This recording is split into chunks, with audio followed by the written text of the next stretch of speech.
And welcome back to HealthWise here on RTV KDCG. We're speaking with Dr. Terry Cromwell of Plastic Surgery Associates, and so many things that you guys offer at Plastic Surgery Associates. When we left off before the break, we touched on liposuction, and that's sort of a word that we often hear, we read about. Exactly what is liposuction, and take us through the steps of a procedure. Liposuction is removing fatty tissue from one area of the body using a suction device, and the fat, once it's removed, can be recycled. You can inject it into another part of the body if you want to, but sometimes liposuction is used in patients who we are doing other types of surgery on, such as a patient who has lost weight. We have patients who have lost, say, 100 pounds, and they come in for reconstructive surgery to remove extra tissue. Well, a lot of times liposuction, along with removing the extra tissue, can help sculpture the body and make it just look better. And there are different types of liposuction. We use an ultrasonic liposuction that has it actually emits a sound wave, and the ultrasonic, so it liquefies the fat, and it kind of helps the skin shrink. So we do a lot of ultrasonic liposuction and regular liposuction, but the perfect person for liposuction is someone who works out. They've got themselves in pretty good shape. They've maybe lost some weight, but they have like an area, we call one area that's very common in patients a saddlebag area, which is kind of on the lateral thigh. We all are familiar with that word, the saddlebags. It's kind of the saddlebags. And I have patients who've just starved themselves and they run marathons and they still have these saddlebags, and so they're great patients to take to surgery. Now, that can be done with local anesthesia and sedation. Most of my patients prefer to have it done under general anesthesia, so it's a 1 or 2 hour surgery under general anesthesia through tiny, small incisions. And then after that, now I like for my patients to wear an elastic garment, like a leotard type thing, which puts nice constant pressure on the area where you've done the liposuction.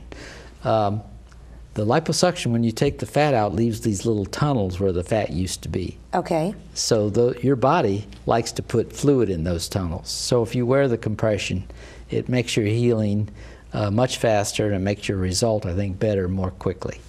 So you take the fat out of, let's say, the saddlebags, as you refer to them, and then how long before you place it in other places if the patient wishes? Usually the same day.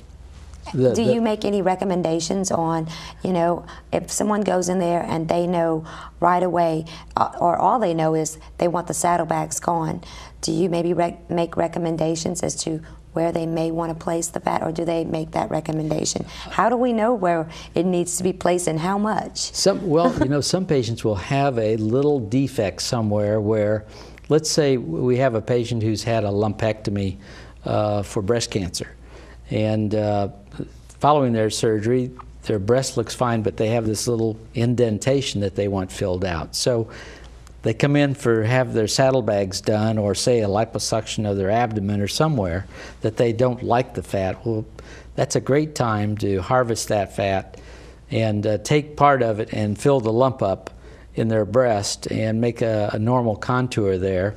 And so that's a kind of a combination of liposuction and reconstruction. And reconstruction there. And then a lot of times, if you have a patient who's a little bit older and starting to get some deep creases here, which you don't have, then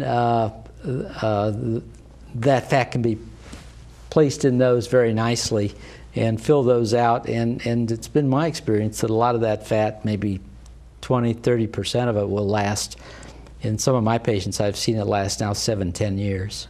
Wow, that's amazing.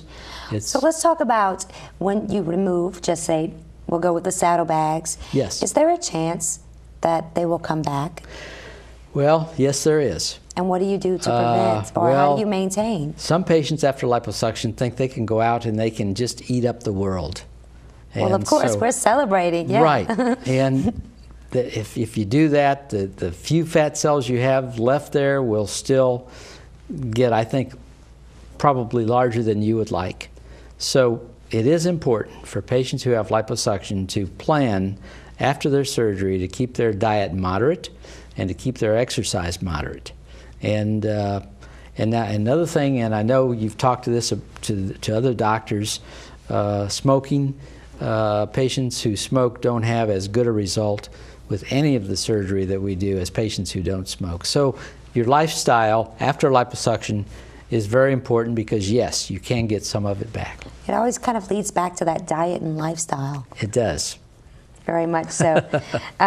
We talked about, you know, some of the, you know, the sun, the factor that it has on the skin, but you can do many things to treat this. Right, right. And we definitely don't try to be a dermatologist. Right.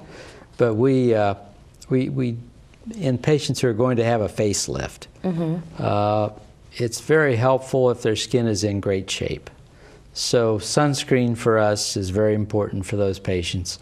And sometimes we'll try to put them on some retinoids or other products that just get their skin nice, healthy, kind of gives their skin a nice glow, and they just do better with surgery. With surgery. Yeah. Well, everyone wants that firm and toned skin. Exactly. And that great fresh face. So when we come back, we're going to get some more advice from Dr. Terry Cromwell. Stay with us. You're watching HealthWise here on RTV KDCG Television.